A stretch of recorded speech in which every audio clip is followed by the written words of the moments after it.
ಇನ್ನು ಕರ್ನಾಟಕದಿಂದ ಆಂಧ್ರಕ್ಕೆ ಅಕ್ರಮವಾಗಿ ಅದಿರು ಸಾಗಣೆ OMC ಕಂಪನಿ ವಿರುದ್ಧ ಸಿಬಿಐ ಕೇಸನ್ನು ದಾಖಲಿಸಲಾಗಿತ್ತು. ರಾಜ್ಯದ 29 ಲಕ್ಷ ಟನ್ ಅದಿರು ಲೂಟಿ ಮಾಡಿದಂತಹ ಆರೋಪ ಜನಾರ್ದನ್ ರೆಡ್ಡಿ ಮೇಲಿತ್ತು. 884 ಕೋಟಿ ರೂಪಾಯಿ ಆದಾಯ ಗಳಿಸಿದ್ದಾರೆ ಅನ್ನುವಂಥ ಆರೋಪ. 2009ರಲ್ಲಿ ಸಿಬಿಐ ತನಿಖೆಗೆ ಆಂಧ್ರ ಸರ್ಕಾರ ಆದೇಶವನ್ನು ಮಾಡಿತ್ತು. 2011ರ ಸೆಪ್ಟೆಂಬರ್ 5ರಂದು ಜನಾರ್ದನ್ ರೆಡ್ಡಿ, ಶ್ರೀನಿವಾಸ್ ರೆಡ್ಡಿಯನ್ನ ಸಿಬಿಐ ಬಂಧನ ಮಾಡಿತ್ತು. 3.5 ವರ್ಷ ಚಂಚಲಗೂಡ ಹಾಗೂ ಬೆಂಗಳೂರು ಜೈಲಿನಲ್ಲಿ ಕಾಲ ಕಳೆದಿದ್ರು. ಜೈಲು ವಾಸವನ್ನು ಅನುಭವಿಸಿದ್ರು ಜನಾರ್ದನ್ ರೆಡ್ಡಿ ಅವರು. ಅದಾದ ನಂತರ ವಾಪಸ್ ಬಂದ್ರು. ರಾಜಕೀಯದಲ್ಲೂ ಕೂಡ ಇತ್ತೀಚೆಗೆ ಸಕ್ರಿಯ ಆಗಿದ್ದಾರೆ.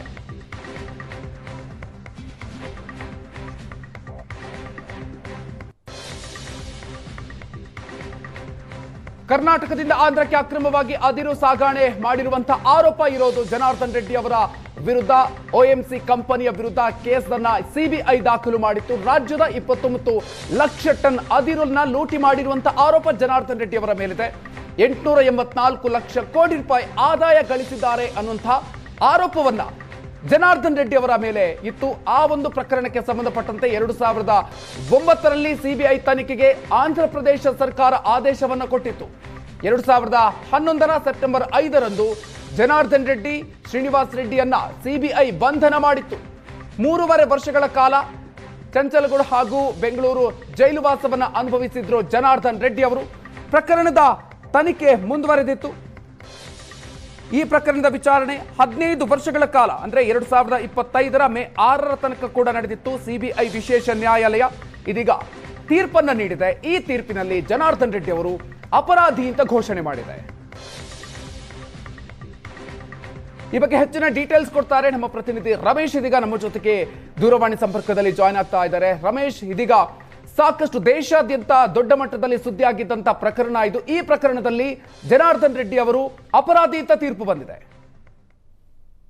ಮಧುಕರೇನು ತೆಲಂಗಾಣದಲ್ಲಿರುವಂತ ಹೈದರಾಬಾದ್ನ ನಾಂಪಲ್ಲಿಯ ಸಿಬಿಐ ಕೋರ್ಟ್ ಇದರಲ್ಲಿ ಜನಾರ್ದನ್ ರೆಡ್ಡಿ ಸೇರಿದಂತೆ 4 ಅಪರಾಧಿಗಳು ಅಂತೇಳಿ ಏನೋ ಘೋಷಣೆಯನ್ನ ಮಾಡಿರುವಂತದ್ದು. ಈ ಸಂಬಂಧಪಟ್ಟಂತೆ ನಿನ್ನೆ ಕೆಲವೇ ಹೊತ್ತಿನಲ್ಲಿ ಅವರಿಗೆ ಶಿಕ್ಷೆಯ ಪ್ರಮಾಣವನ್ನ ಪ್ರಕಟ ಮಾಡುತ್ತೆ ಅನ್ನುವಂಥದ್ದು. ಅಂದ್ರೆ ಅವರು ಓಬಳಾಪುರಂ ಕಂಪನಿ ಅಂದ್ರೆ ಮೈನಿಂಗ್ ಕಂಪನಿ ಇದೆ. ಈ ಒಂದು ಓಬಳಾಪುರಂ ಮೈನಿಂಗ್ ಕಂಪನಿಯ ಮೂಲಕ 2 ರಾಜ್ಯಗಳ ಗಡಿಯಲ್ಲಿ ಅಕ್ರಮವಾಗಿ ಗಣಿಗಾರಿಕೆಯನ್ನ ಮಾಡಿದ್ದಾರೆ ಅನ್ನುವಂತ ಪ್ರಮುಖವಾದ ಆರೋಪ ಇದರಲ್ಲಿತ್ತು. ಅದರಲ್ಲಿ ವಿಶೇಷವಾಗಿ ಓಬಳಾಪುರಂ ಬೆಟ್ಟದಲ್ಲಿ ಒಟ್ಟು 68 ಎಕರೆ ಮತ್ತೆ ಜೊತೆಗೆ ಇನ್ನು 35 ಹೆಕ್ಟೇರ್ ಅಲ್ಲಿ ಕಬ್ಬಿಣದ ಗಣಿಗಾರಿಕೆಯನ್ನ ಮಾಡ್ತಾರೆ. ಅಂದ್ರೆ ಈ ಮೈನಿಂಗ್ ಎಲ್ಲವೂ ಕೂಡ ಅಕ್ರಮವಾಗಿದ್ವು ಅನ್ನುವಂತಹ ಪ್ರಮುಖವಾಗಿ ಒಂದು ತನಿಖೆಯನ್ನ ಮಾಡಲಾಗಿತ್ತು. ಸಿಬಿಐ ತನಿಖೆಯನ್ನ ಮಾಡಿದ್ದು. ಸುಮಾರು ಹಲವು ವರ್ಷಗಳ ಕಾಲ ತನಿಖೆಯನ್ನ ಮಾಡಿದ ನಂತರ ಅವರ ವಿರುದ್ಧ ಒಂದು ಚಾರ್ಜ್ ಶೀಟ್ ಅನ್ನ ಆಂಧ್ರದಲ್ಲಿದ್ದಂತಹ ಸಿಬಿಐ ಅಧಿಕಾರಿಗಳು ಸಲ್ಲಿಕೆಯನ್ನ ಮಾಡ್ತಾರೆ. ಅದಕ್ಕೆ ಸಂಬಂಧಪಟ್ಟಂತೆ ಟ್ರಯಲ್ ನಡೀತದೆ. ಟ್ರಯಲ್ ನಡೆದು ಈಗ ಕೋರ್ಟ್ ಅವರು ತಪ್ಪನ್ನ ಮಾಡಿದ್ದಾರೆ ಅನ್ನುವಂಥದ್ದು. ಒಂದ್ ಕಡೆ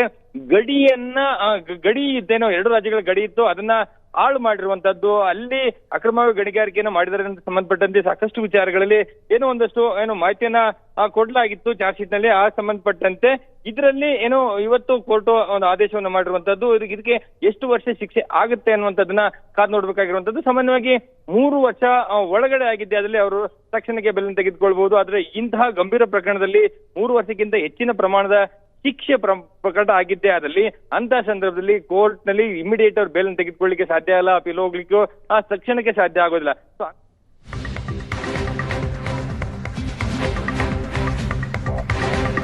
ಜನಾರ್ದನ್ ರೆಡ್ಡಿಗೆ 7 ವರ್ಷಗಳ ಜೈಲು ವಾಸ ಅನುಭವಿಸಬೇಕಾಗುತ್ತೆ. ಶಿಕ್ಷೆಯನ್ನು ಪ್ರಕಟಗೊಳಿಸಿದ ಇದೀಗ ಕೋರ್ಟ್ 7 ವರ್ಷ ಜೈಲು ಶಿಕ್ಷೆಯನ್ನು ವಿಧಿಸಿದೆ.